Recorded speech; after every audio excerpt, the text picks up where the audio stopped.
Pemerintah Kota Denpasar terus gencar melakukan vaksinasi berbasis desa, kelurahan, dan banjar. Sampai saat ini tercatat 86% warga Kota Denpasar telah divaksinasi. Wali Kota Denpasar Gusti Ngurah Jayanegara memaparkan bahwa 466.000 warga Kota Denpasar merupakan target vaksinasi.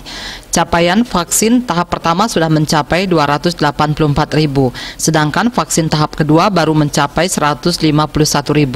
Untuk mencapai target herd immunity 70% atau 326.000 warga harus divaksinasi. Hingga kini tercatat 86% warga Kota Denpasar sudah tervaksinasi.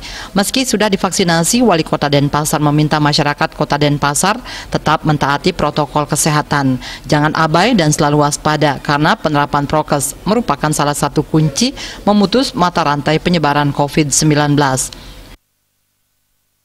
Tentunya saya berharap walaupun vaksinasi kita sudah laksanakan secara gencar dan berbasis desa, lurah, dan banjar, agar nantinya tetap yang namanya protokol kesehatan itu tidak boleh diabaikan.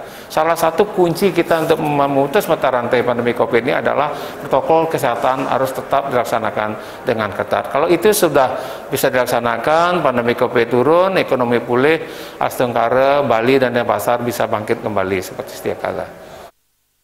Sementara di bidang pemulihan ekonomi, Pemkot Denpasar sedang merancang sebuah program pelatihan UMKM bagi masyarakat Denpasar termasuk bagi warga yang terkena PHK. Pelatihan ini juga bekerja sama dengan Bank BPD Bali untuk membantu di bidang permodalan bagi para peserta pelatihan. Harapannya setelah mendapat pelatihan mereka bisa membuka usaha sehingga ekonomi bisa bergerak. Riase, Bali TV.